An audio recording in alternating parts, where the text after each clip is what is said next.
Good morning, everybody. Welcome to Sales Chatter, the logistics podcast with the mission of helping 10,000 reps hit a million GP. I'm your co-host, Ryan Mohamed. With me is my good friend, the Bodacious Cowboy, President and CEO of RGTX Logistics Solutions, Jeff Dickinson. How you doing this morning, brother? Good, my man. Unbelievable Tuesday already. We were just on yesterday. This week is just, I don't know. We had snow last night. Did you have snow last night? Yeah, we had a ton of snow. That was actually 2 days ago, being Monday. So with today being Wednesday, we didn't get anything last night. So we're just trying to. I think it's like winter's last hurrah, as we kind of talked about. So a couple of customers of mine, they do salt, so hopefully they got some shipments going because of the snowstorm, right? That's what you want. So with that said, let's get into it with Data Day. Let's go. Welcome to the HPLS podcast. Live, relevant, and high performance information, conversations, and education weekly.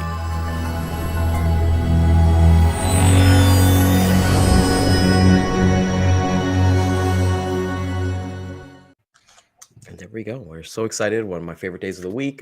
We get to spend some time with Dean, Principal Analyst at DAT and co-host of DAT IQ Live every Tuesday at 10 a.m. Welcome, Dean. How you doing this morning, my friend? Yeah, good. I just plowed my driveway. It's always bittersweet, right? The snowplow guys are making money. The salt guys are making money. Not enough snow to haul away in the dump trucks, but it's just good to see the guys out plowing and making money. Yeah, and this guy right up here, he's making money moving salt. There we go. It's a win-win for. And you know what? Add to that too. Those Uber drivers, skip the dishes. Those guys are making money because everybody wants to stay home. Because I know we ordered a pizza last night, so shout out to those guys as well. So we're so excited. We had a lot of snow here, but gosh, it's turned into a wintry mix right now. So it'll be, once it gets cold, it'll freeze up. But we've had some like coast to coast weather, right? Winter storms, Olive, Piper, the two storms. We had blizzards in Los Angeles, like just crazy. All on the 2-year anniversary of the Polar Vortex. Yeah, crazy weather. How much snow did you get up there? We only got about 4 inches, but it's I blew the first 2 inches off with my yard leaf blower. Yeah, and then the rest has turned to a bit of a mess, so it'll melt away. No, as you kind of mentioned, that was actually segueing to our first point, Dean, which is amazing. It is the 2-year anniversary of the Polar Vortex, and I know that there was extreme weather impacts. It was crazy 2 years ago. I know for myself, freight was all over the place. What can you tell us about being the 2-year anniversary of that and any kind of impacts that it's had on the market? Yeah, normally cold events like the Polar Vortex really move the needle because if you recall, we had I-40 shut down for 4 or 5 days. I measured the capacity hit at about the same number of trucks off the road as you would see between Christmas and New Year, about 10%, which is significant, right? So that was enough to move the national needle in terms of spot rates. It was the most severe movement in spot rates from a weather event because the prior Polar Vortex was 2014. But that was pre-ELD. And the big difference this time around was ELDs made it a lot different to catch up and guys ran out of hours. And it really did cause a capacity crunch. Last week, though, didn't move the national needle very much at all.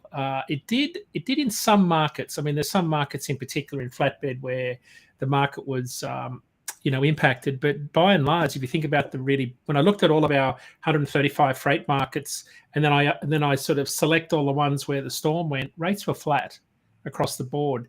But when you dig into some of the individual markets like Minnesota that was hard hit, I was out there last week. It was pretty nasty. Flatbed rates are up 11 cents a mile.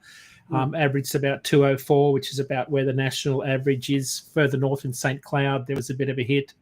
Not so much in the refrigerated market. You normally need really, really cold weather for shippers in bulk to flip over to refrigerated trailers for dry freight with sort of protect from freeze added to the bill of lading. We normally see that, and again, this is pretty back of the envelope math, but I normally see spot rates move when the ambient gets to +7. When it gets below +7, that tends to be just, again, rough numbers where shippers look for a refrigerator to keep freight warm. Even in dry van, we didn't see much of an impact. Even in California, right, where they had, blizzard conditions the first time in 30 years, there's so much capacity there. We still didn't see the market move significantly from what has turned out to be a coast-to-coast multi-week weather event. So that was sort of the parallel I drew on our show yesterday, Ryan, was this week is the 2-week anniversary of the Polar Vortex. The freight market never recovered from that all the way through until early 2022. Maybe, probably it would have been a solid year that the market was upset because of that change in capacity. It wasn't just that, of course. We had all the other things going on in the supply chain and all the shortages, all the labor shortages, etc. So weather was a pretty big story for a lot of people this week, but it really didn't move the needle that much in the freight market. And of course, that's I guess good news when you think about all the catastrophic losses that people are experiencing. Yeah, that's one of the biggest things that we kind of looked at too, because, I know that the conversation that we're kind of always kind of having, and Jeff, you can probably agree with this, is that, hey, there's a lot of capacity in the market, right? So what's really going to be that kind of like needle kind of goes into there. So what can you tell us, speaking of that, like as we're kind of going, we're currently in like, I would believe kind of like the quiet season of our shipping and everything like that. How has dry van rates and reefer rates been across the board? I used the expression on our show yesterday that rates are searching for the bottom. I think I said a bottom, which is clearly the wrong way to say that, but they are searching for the bottom, and which I couldn't edit out of the live show, but I got it right today. So when I say they're searching for the bottom, they're kind of up and down a penny per mile, maybe a bit less than a penny per mile. They've been bouncing around at $1.74. Our short-term forecast is very pessimistic. It sees $1.50 a mile in its crystal ball. I think it's too aggressive. I think we're in between seasons. As we've talked about a lot, they haven't announced the Vidalia onion pack date in early April. That, in my mind, is the starting line for the produce season. We're starting to see some volume of strawberries come out of Florida, but that's not enough to move the national needle. So it's not until you get into the warmest April months that you really see, all of that volume coming out of the southeast, which is really where it all starts. You see Florida volumes peak up until May when it gets too hot. But then north of that, you start to see a lot of volume in the Tifton market, Georgia market, South Carolinas. So that's really what I'm looking for, is that pickup. The models aren't seeing that yet, Ryan. We're not seeing that in the market. We're not even seeing it in the refrigerated models. Refrigerated sitting at around $2.04 per mile, the same as flatbed. It's a buck per mile lower than this time last year. And when you look at some of the lanes, like some of the reefer lanes are really scary. Scary depends on who you are, right? If you're a shipper, they're great, but from a carrier, a lot of these big lanes are, $1 per mile lower than this time last year. That's sort of average, refrigerated rates. So it's not getting to the commodity level. Pure fruit and veg loads are paying higher, because that's a different ball game than just general reefer freight. But just everything is sort of much lower. And as we talked on our show yesterday, this is now the period where you've got very, precarious comps, because you're comparing this year to last year when rates were ridiculously high, as shippers would have told you they were paying more to move freight than they ever have. So we've got to be careful with saying it's $1 a mile lower, but it does put into context where the freight market is and where it's sort of trying to find this bottom. We normally see, produce season, spring, inventory, shipping, housing market's not going to be there to move that sort of volume, but I expect all of us will be gardening and buying lawnmowers and weed whackers and, pressure treated lattice to put around our deck. And so I think there'll be some solid volumes there. People that have an exposure to retail freight, washing machines, electrical appliances, clearly those volumes are down because there's obviously the number of houses being built are down. So I think it'll be very commodity specific at a rate per mile level, but we're still in this quiet season. We talked about the 4 seasons before Christmas, right? This is the quiet season, and we said all along it would be quieter than normal, and it's panning out that way, even though ATA's truckload tonnage index for January showed we were up about 0.8% on December. So that's 2 months of gain. For those that don't know, the ATA truckload tonnage index represents contract freight and the heavier side of our commodities.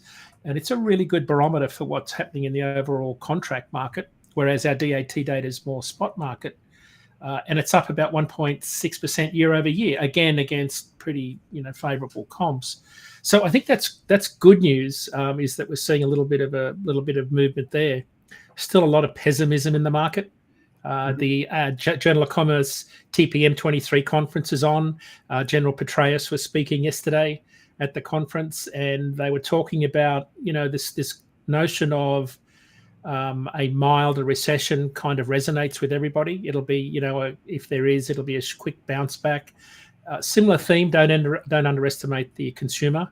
Again, that's a familiar theme that we've had all along. So I still think we stick with our prediction, barring any catastrophic event, that we are in the quiet season, but it won't be until, I think, April when you start to see imports pick up after the March lull, and we get into the warmer months and we see, we're ahead of planting season. So you'll go from salt to moving fertilizer. Hopefully, Ryan, there'll be lots of machinery, corn headers, corn harvester heads, combine harvesters, broadacre farm tractors, all of the fertilizer that goes with all of that in planting season. So I think it'll be April before we start to see meaningful volumes. That's also when we'll see the change in produce. And all of those things combined normally provide some lift in the market from a demand perspective. I did notice today that February's numbers for the number of carriers exiting the market was about 1,808. So that's the net. So when you think about all the carriers coming in and going out, we lost 1,800 in the month of February. We lost 2,900. We lost 2,900 in January. We lost 1,700 in December, 2,000 in November, and 1,000 in October. So the average, we're running at about 2,000 a month is the average since October that we lose in terms of net capacity, right? So, but I think the important point here is that it's bottomed out. It bottomed out in November, and it hasn't decreased further. So we're still losing capacity, but the rate of departures from the industry has slowed right down, and even showing signs of turning back up towards the positive. So we've almost got 4 weeks worth of data in, and it looks like that the bottoming out trend is solid because it's been there for 3 months. November clearly was the worst, which I think both of you said anecdotally, jived with what you were seeing in the market. And of course, we're looking for that that black line to hit the green, which is the positive. But so if you think about, rates are bottoming out, diesel prices are dropping. We're still in the quiet season ahead of April. We've got a little bit of room to go before rates really do bottom out, to answer your question specifically. But anecdotally, carriers are still struggling, even though diesel's down to, was it 439, I think, this week.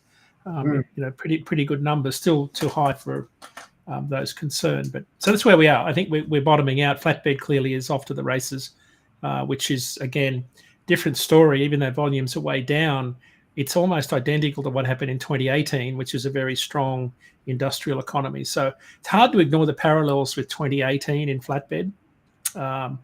Refrigerated is still a bit of a horror show from a carrier's perspective. Rates are still way down, and dry van rates are kind of flat to holding their own. Right.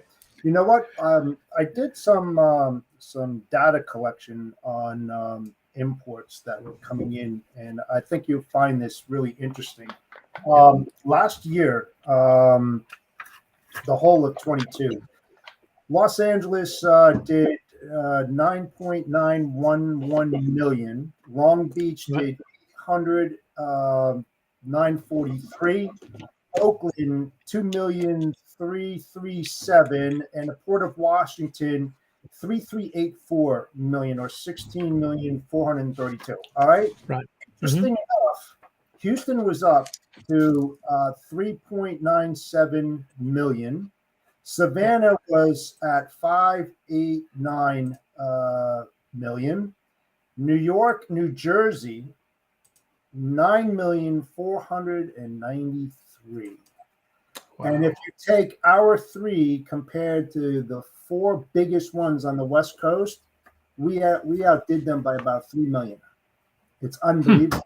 And you see the shifts coming. We talked about those shifts, and now you see that data over the whole year, And I think it's going to be sustainable moving into this year. I don't think we're going to see something shift, even though Sequoia is talking about that. But we have the ILW, right? The longshoremen's risk of going into strike.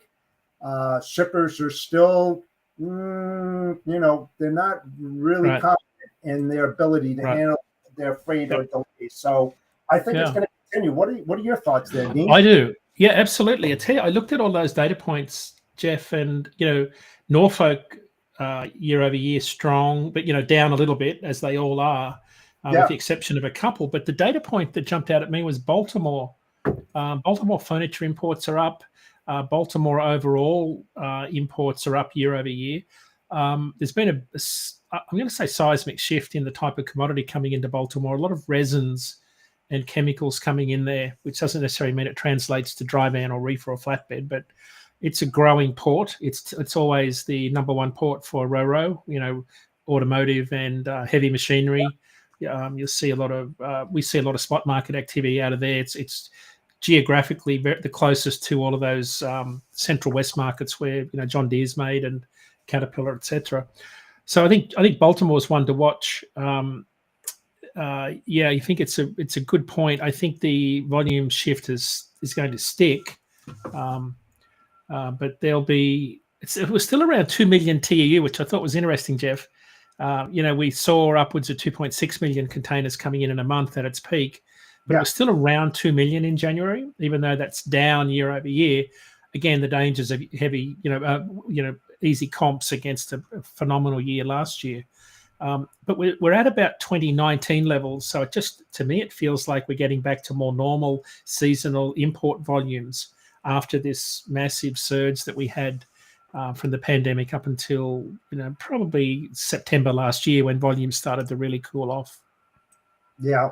No, I agree. And I don't know. I think we're in for a very bumpy road. I don't know. It just seems that way. But I didn't even look into Baltimore, so I found that very interesting. But, I mean, you think about the West Coast. You're like, wow, we're going to get slammed with all these imports because that's usually the case. But we don't see that now. I mean, it's a huge shift. I mean, when you see a shift of over 3 million, I mean, when you think about that, right? And you're only looking at 3 major ports out here in the east, if you want to call it that. If you put that line down the middle of the United States and looked at Houston, Savannah, and New York, right? Compared to 4 ports over there in the west, and we outdo them. I mean, when was the last time that you really saw that happening? It's very unique. It's a very unique situation. It is. Yeah. And now I look at those rates. I mean, I got rates right up here, going from Ontario, California to Edison, New Jersey, a medium of 5,468. I mean, that's just so crazy moving vans going west to east. How long is that going to stick? I mean, when we're seeing 7, 8, 9,000, for a long period of time, and now it's dropping off like, a bad habit. It's just legal. I was just thinking about the Pacific Northwest. You mentioned some of those markets up there. One data point that I don't know if you listened to our show yesterday, but Ken said something very funny when I was talking about Lent, because about a quarter of McDonald's filet of fish are sold during Lent. Right? Sure. And a lot of that is Alaskan pollock, which comes from, out in the Aleutian Islands. That's where the biggest fishery area is. So a lot of it's caught, processed, and shipped straight out of Seattle, road. And we normally see a pretty serious hit in spot rates. So just to go to an example to give you how weak the market is, we normally see spot rates up in our order, reefer rates, that is out of Seattle, up substantially. When I say substantially, in the order of 20 cents a mile, during Lent, when they're shipping a lot of this Alaskan pollock all around the country. Yeah. This year, though, it was rates were 80 cents a mile lower than this time last year. It's a deep backhaul market. Rates are only $1.08 per mile back to Los Angeles. Loads to Phoenix were $1.02, which is half what they were this time last year. So just, I mean, even though it's big season for fish, but Ken's comment was fascinating. He said it's not just fish. He said apparently when it comes to meat that it's okay to eat. Was it capybara or what was the other animal? He said, was it beaver or capybara? There was some other mammal that you could eat, and there was some sort of, he said, papal dispensation during Lent that people could eat this particular rodent, which I don't know what the story is. Like a possum or something like that. I don't know. That sound of that just doesn't sound. Yeah, I was just gonna say that does not sound edible. I'll take the filet of fish any day. Give me filet of fish, and I will. Yeah. So I was on a boat with I won't name the companies, but I was on a boat. Like a cruise after a conference, and that was one of the big grocery associations conference, and the supplier for McDonald's was there for everything east of the Mississippi, and it was really interesting. It's long, old company, been doing it for years, and he gave me the whole rundown on Alaskan pollock, how it moves, and how much they move in the spot market, and how much moves on truck and road, and it was just fascinating to have this story and back into it with data. But again, a lot of trucks running into the Pacific Northwest and a lot coming back out empty. So it's a shipper's market up there at the moment for sure, as it is in a lot of other markets that are deep backhaul markets. That's especially when it comes to McDonald's. In terms of my first job was McDonald's. I was there. I was 15 years old, and just remember like the filet of fish coming and things like that. And the company that we used a lot was Martin Brower. They were one of the bigger reefer carriers. In Chicago. Yeah, they're we called the days when we had to unload the trucks. We literally called it Brower days. So those were the days where they brought the truck, the multi-temp. They're like the only multi-temp reefer company that you could trust, right? Like you got your frozen bread at the front, you got your chocolate milk that's not frozen at the back, and things like that. So it's interesting to see like when it comes to for Lem, because I'm not too familiar with it, but it's good to have this knowledge because like somebody might be doing seafood. I do lobsters, so let's say I have like a capacity crunch, then I can kind of relate that to to anything that's kind of going on. So that's pretty cool. It's right. It's fascinating when you watch like the lobster season move from harbour to harbour around, PEI and Nova Scotia. I mean, you'd know that only too well. You see a lot of it get exported out of Halifax on air freighters, but there's a lot of it comes down to Boston. I mean, in the good old days, it's like from Brunswick to here, it's like an 11-hour haul. But you can't do it in a speed limited truck. I mean, and none of those guys that run lobsters and seafood out of PEI or any of those maritime markets are speed limited. Well, some of the big fleets are, I shouldn't say all, but they run pretty good times, and it's all mostly overnight. So it's anything you're going to move, you've got to have the best carriers on that stuff, right? You've got to have the tanks at the back to catch all the runoff water. It's not just a refrigerated van. It's reasonably specialized with all the regulations because they're brutal on the runoff, the saltwater runoff on the roads. Like if you let any of that stuff run off, you're in serious trouble. So that's why you see those big tanks under the back. Yeah, to even move it, like let's say if you're moving it within Canada. So a lot of the bulk that I do is that I move it from Halifax to Toronto to the airport, and then we ship it over to China. So like 90% of lobsters actually come out of like Halifax, and you have to actually be a part of like a government program. Like you can't just get any kind of carrier to kind of come in there and kind of do that. Right. Oddly enough, the ones that I've done like to the States, it's actually for Carnival cruises, where it's like frozen like lobster tails. So we've been lucky that we've done frozen to the States across the border, but within Canada, it's live. And then we account for maybe like 5% of it dying throughout the transit. Really? But like we've had, I've never really touched the mass stuff because like that's a hard market to get into, as Jeff would know, as well as you. So it's interesting to have those conversations too, in terms of what actually goes on, because people think you just pick up and you deliver. It's not that simple. Well, I use the analogy that carriers in the spot market are like the 5-year-olds chasing a soccer ball around a soccer field on Saturday morning. It's like this little swarm. Well, that's what capacity is like. When those rates go up, or lobsters are in season, or strawberries are pumping out of Lakeland, or apples in upstate New York, you want to bet they are there to take advantage of those rates. It's seasonally predictive when it comes to where capacity moves, for sure. Which reminds me, produce season in Florida is starting. We didn't really dig into it much, Ryan, but the strawberry, I think, I'm just trying to look for the date. for the Plant City Strawberry Festival's coming up. I think it's March the 1st or 2nd. Is it this week it starts? Plant City Strawberry Festival is quickly here. Normally it starts, March the 2nd to March the 12th is the Plant City Strawberry Festival. If you haven't been, it's a fascinating fair, but it's all centered around produce, and you will see nothing but strawberry stands with some of the biggest strawberries you've ever seen in your life. And it really is the peak of the strawberry harvest in that particular area. And there's a huge produce market there, a lot of spot market activity. So it starts, tomorrow? I guess tomorrow, and runs through the first 2 weeks. Florida, according to the USDA, in January last year, Florida accounted for 28% of January's strawberry production. The other 67% came across the border from Mexico through far Texas in the Rio Grande Valley.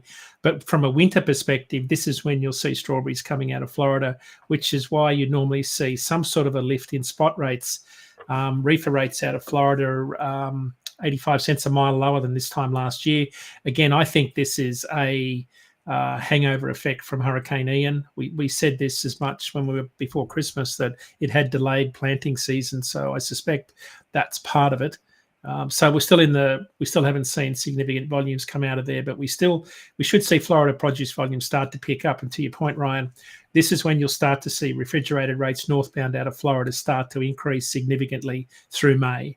It will shift from less of a backhaul market to somewhat of a backhaul market on the produce side.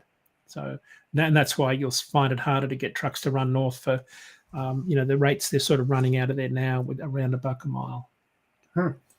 Interesting. I think this is a great segue to talk about the Mid-America Truck Show. Fill us in on that and what's going on. So it's about the 8th time I've been there. It's the largest truck show in the country, like just for truckers, but it's also a big expo. There's 2 days of expos, Thursday, Friday, 29 and 30, I think it is, of March. It's about 30 days away. Louisville, Kentucky. It's right under the UPS flight path. So why is that a big deal? Well, when you spend a month cleaning and polishing your truck and waxing it, every single plane comes over, drops pollution on it. And some of these MD-80s aren't the most energy efficient engines. So you see there'll probably be 100, 130 show trucks there lined up. A lot of the truckers that go there for the beauty pageant that's been going on for years, it's a pretty serious competition of show truck, design, and it's pretty prestigious awards. A lot of the guys, I peg the cost of the truck show for an owner-operator at about 10 grand, conservatively. Opportunity costs, revenue costs. For some guys, so we're 30 days away. I'm starting this weekend on the polishing, waxing, buffing, because it's the first truck show of the season, and you've got a winter's worth of salt grime to get rid of. Even if you don't do many miles, it doesn't take many miles at all to pit all of your stainless steel. So for a lot of trucks, they start cleaning now. It's going to cost me $1,000 just to get the black cab clay barred and all the impurities moved. Another $600 for all the stainless steel wheels to be buffed and shined. And then I'll arrive there 5 days before the show and spend time just detailing it. But what will surprise you is I won't be the first. There will be dozens and dozens of tractor trailers there, and people underneath their trailers with the wheels jacked up, picking out rocks out of the tread with a screwdriver. Yep. They have to do what they call clock their wheels. And when you have to clock your wheels, you've got to jack up all of your tires and make sure that all the writing of the brand name is identical on every wheel. That's the level under there too, right? Yeah, that's the level of detail you get to. Guy said to me last year, "Did you clock your wheels?" I said, "What are you talking about? I shined them." And he said, No. There you got to line them up. You got to do all this. Guys, so. I have to take off. I got a situation here, so I'll talk to you soon. All righty. Okay. Take care, buddy. Yeah, so it's a pretty big deal. But DAT's got a big booth there. LV Shane's going to be there on the Saturday night. There's 15,000 tickets that you can get at the DAT booth. It's a lot of fun. It's kind of split between two parts, Ryan. Thursday, Friday is the expo side where you can go to all of the booths or look at new equipment, new trailers, new trucks. Sirius XM will be there. I'll be on their show. They're doing a live show from there. The Life by the Mile podcast will be there. So there's lots of podcasters going on around the show. So there's a lot of social media activity. And then on the Saturday, it's when a lot of the drivers turn up that have finished their work week. So Saturday is driver's day, essentially. So you see a lot of exhibitors kind of spend Thursday, Friday, setting up, running their booths, and then they kind of leave out Saturday afternoon. But Saturday is a pretty big day, big parade at the end. So I have to say it's exhausting for me because, standing around your truck for all those days is pretty hard work. But it's a lot of fun. You get to connect with the industry, talk to drivers, learn about what's going on, and see what new equipment and what new data is available from some of the vendors. It's always good to see that. It's always good to see what new technology platforms are coming out on the market from all the different exhibition booths. But there are thousands and thousands of booths. You have to take your walking shoes. It's a pretty big deal.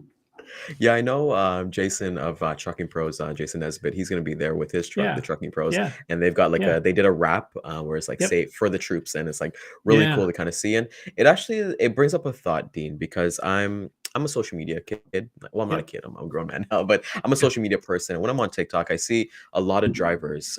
They're posting about their journeys, and they're making trucking, to me, for lack of better terms, they're making it sexy again. Being able to kind of go for the first time. I think this TikToker's named Alex Nino. He has 3.2 million subscribers on TikTok, and he's just a truck driver. And I've learned about how they take showers when they go to the truck stops, how they got to get the code and they got to punch it in, and then all those things from there. So I think when it comes down to the Mid America Truck Show, it's important that we give so much exposure to all these fun stuff like TIA and Manifest and all these fun ones, right? Those are the cool ones, but these are the most important ones. I personally believe I think we should have had a booth there, but maybe next year we'll have a Sales Chatter booth out there. Is there a booth number that you're going to be at, Dean? I know you're going to be represented with yourself, and then you're going to be representing DAT as well. How can people, if they want to come shake your hand and have a conversation with you, where well, I appreciate the opportunity. If they want to come and say g'day, and I can teach you how to say it. It's booth number 65216. 65216. We're in the West Wing. So when you go to the West Wing, it's sort of off to the side. The West Wing will then take you straight out to where all the show trucks are, where Jason Nesbitt, I think you said. Yeah. Yeah, where his truck will be. My truck will be there. I'll be there early. I'll be probably somewhere hopefully up the front. So that's the spot to go and talk to drivers and just get them talking about their lifestyle. It's you're right about TikTok. It's interesting. On my Instagram profile, I sort of jokingly say I'm in charge of pumping up everyone's tires because that's my role, is as an advocate for the industry, promoting the industry and putting a positive spin on it. But the TikTok thing is a whole fascinating world of its own. You see the underbelly of the industry where, drivers are unhappy, depressed, tired, want to get home, sick of waiting on a shipper's loading dock. You see that side of the industry. And then you see the humorous side, which you would only normally see when you're a trucker and following other drivers at night, listening to them on the CB. Some of my greatest memories of driving trucks are at night, listening, just chatting to other drivers throughout the night on a long journey. It's absolutely some of the best memories of my life. TikTok has brought that into everyone's home because now you can see some of these guys, and some of them are seriously funny. Some should stick to truck driving, seriously, not movie stars in the making. But there's some guys out there that are really funny. I find TikTok a whole different medium, but TikTok, I think, is a way. I've written about this. It's a way to see the psychology of the industry, whereas Instagram is more a way to see the equipment side of the industry. There's a big difference between the two. But if you want to understand the psychology of how truck drivers think and work, TikTok is a really good way to see that. I couldn't agree more. And I think out of all the social media websites, it's funny that we're talking about TikTok now, but for me, Dean, TikTok has kind of replaced Google for me and YouTube. in terms Right. of searching for things. So if I Right. want, because I know that it's going to take me 60 to 90 seconds to like learn something. So if I need to Right. learn how to do a certain shot for our podcast, or I need to Right. learn about like different Right. cold calls or techniques, Right. I'd rather go on Right. there and learn that in 60 Yeah. seconds than go on a Yeah. YouTube or like Google search. So I think where it's kind of exposing, because there's one anomaly, Dean, that I always see on TikTok, like these truck drivers. All the comments are, "Hey, I'm getting my CDL in a couple weeks," or "How do I become a Yeah. truck driver?" So I Yes. feel like if Yeah. there was somebody to kind of go and like capitalize on that, because Yeah. those are a bunch Yeah. of leads, and Yeah. Right. that's what I love seeing. Yeah, you see a lot of guys. We had one on our show today ask, how do I get into trucking? It's such a Mm, big open-ended question. Like, where do you start with an answer like that? But truck shows are where people go to learn about the industry and make connections and network. And I think on my social media platforms on Instagram and TikTok, I get every single day someone from Africa, Brazil, Peru, Chile, Mexico asking that very question: how do I get started in trucking in the US? Who's hiring? How do I go about? Are they hiring? Do they allow? Do they help you with your visas? All those sorts of questions. All good questions. And the answer, of course, is those yes. Everyone's actively hiring all sorts of different demographics, people from different countries, different minority groups. There is going to be, we look at the available driver pool. There is going to be a drop off once all of us baby boomers retire and leave the workforce. That by the time you get to 2030, that's when you're really going to notice the drop off in the truck driver demographic that's typically driven this industry from the Vietnam War era right through all of those movies of the 70s and 80s where trucking was glorified by Hollywood. Think about when was the last time a movie was made by Hollywood about truck driving? no, never. And it's Long time always ago, usually right? like the truck driver is like the bad guy. It's not Yeah, usually yeah, the horror yeah. movie. But you bring up a great point that we actually had the recruitment manager of Herman Total Distribution Services last week. Yep. She's an HR recruiter just for drivers. Right. And we're like, as we're doing the theme women in trucking, but she talked about, I asked her about trucking in general. And what she Right. said is that for the younger people wanting to get into the industry, they feel like, this is her opinion from what she's kind of seen, is that there's so many regulations, like they're being tracked, like ELDs, or like either cameras on, or there's so many things that are like monitoring them, Mm, like they're not just in the mm, truck, that they're getting mm. away from it. That's why like the older guys, like they could have Yeah. kind of, I've kind of said this, I said this to you many times, is that if I knew trucking was a path to my Yeah. career when I got out of high Right. school or college, I would have done it. Right. I would have traveled all Right. across North America, done it, because that's one thing I've always wanted to do. But she said, Right. like, the handcuffs are a little bit on now, and that's Yeah. the big drop off when, like you said, the older people or anything like that, they retire. Like she said, they just had a driver who celebrated 53 years of driving with them, so, and Wow. he's their best driver. So we kind of think, Right. what are your Right. thoughts essentially of that I'm when that drops off? Yeah, I'm from that old school where trucking was always seen, and this is in Australia when I started in the early '80s. Trucking was always seen as a way to make a lot of money in a short period of time and buy a house and get yourself set up in life. So there was an enormous trade-off for the deprivation, whether it be sleep deprivation, away from home, away from family. You could easily make six figures from that job, and it was a bit like here too, where you didn't have regulation, you didn't have technology, we didn't have iPhones, we didn't have tolls, we didn't have an electronic fingerprint, or breadcrumb that left a trail behind the truck wherever you went.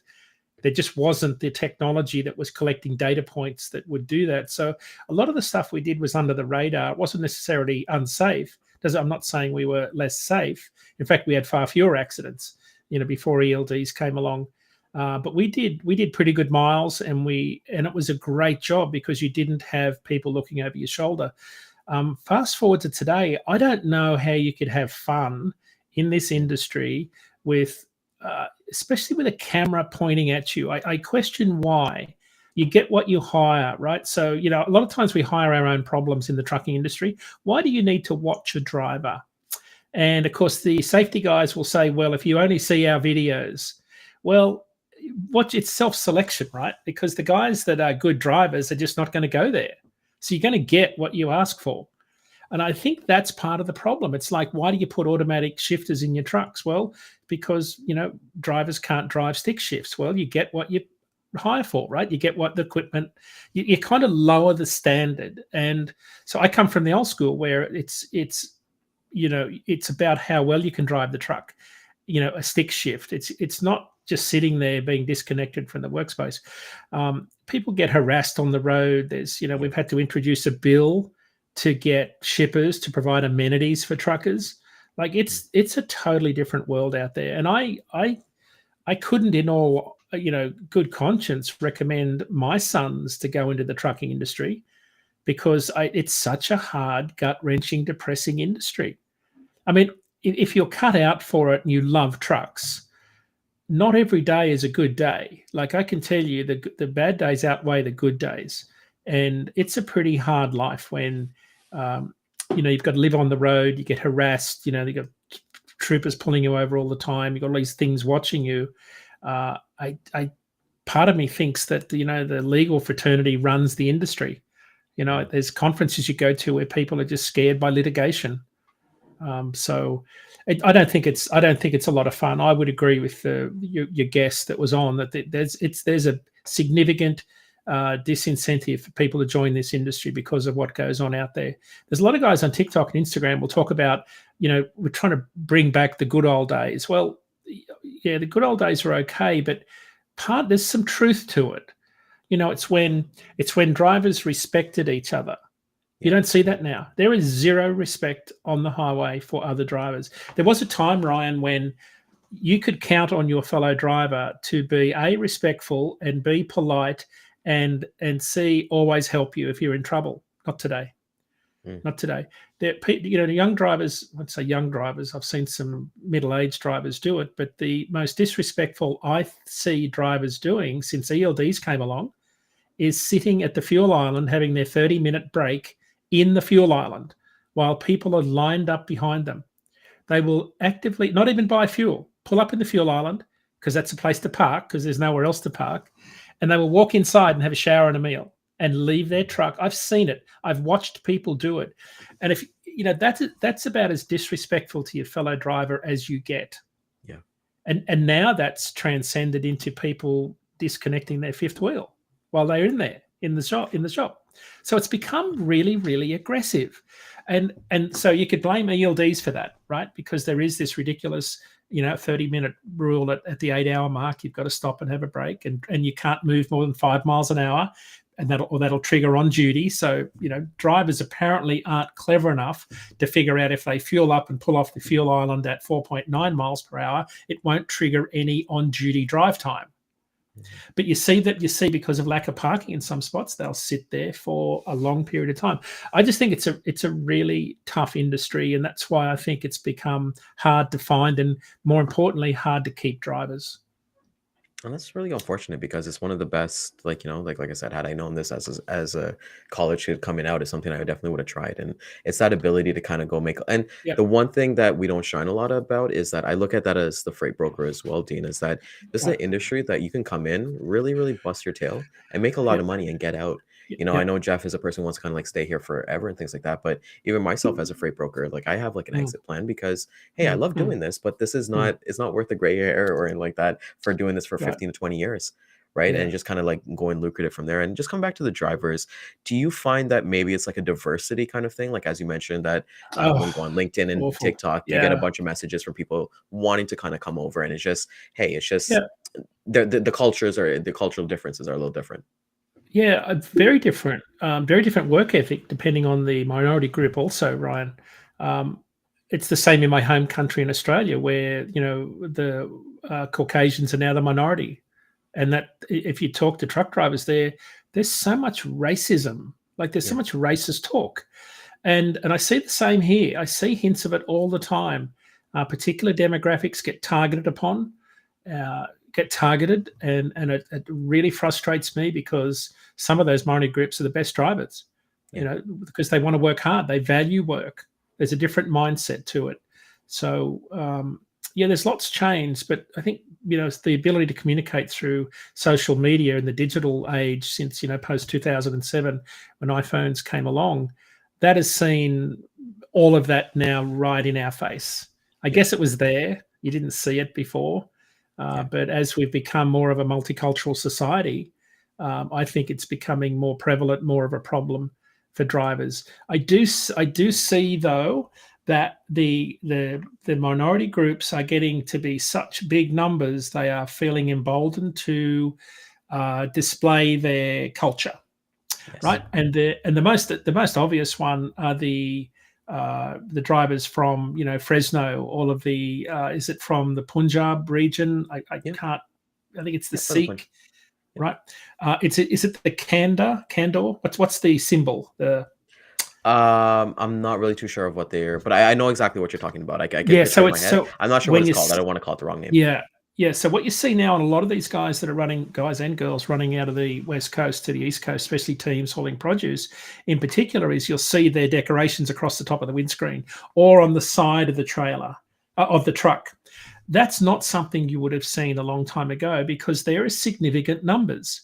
That particular demographic, I think, is one of the biggest trucking associations in the country out in California.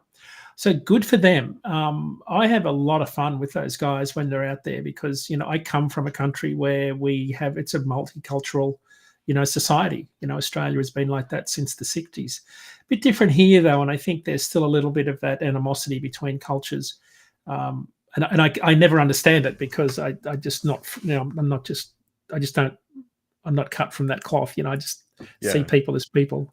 Me too. I'm the same way too, but it's because I always tell my wife this is always funny. Like when I was a kid, like I'm from Trinidad, the West Indies, and like my parents would pack like roti and like curry for us for lunch, and then people would be like, "Oh, you're smelly," all that stuff. But like now they're like, "Oh my god, what are you eating? It smells so delicious." Give me some of that spice. Yeah, give me some of that for there, right? So just getting back to the Mid America Truck Show. Where is it? What are the dates again? And then how can people get a hold of you, Gene? Yeah, so it's going to be Thursday, March the 30th, and Friday, March 31st, and Saturday will be April 1st. So it'll be 3:30 to 4:1, Louisville, Kentucky, and you need to be booking a hotel now if you haven't already done so. The hotels will be hard to get.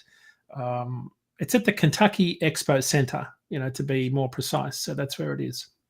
That's perfect. And anything else that you have coming up? I know you're going to be, I believe you're traveling this week as well. You've got something coming up? Yeah, we've got a couple of big events coming on. We've got our big advisory board meeting with our brokers next week in Denver. I'm speaking at the Great West Casualty Safety Conference tomorrow in Knoxville, and then next Friday in Omaha. The big event, though, for brokers, Ryan, is the TIA Capital Ideas Conference in, I think it's Orlando, April 19 and 20. It's just 50 days away. That'll be a really good conference. They're always good events. Yeah, I'm going to look into that one. I'm actually going to try make an effort to actually get out to that one because I think it's really, really important. And as we're going to let everybody go today, I'll let everybody know about DAT IQ Live. Every Tuesday, 10 a.m.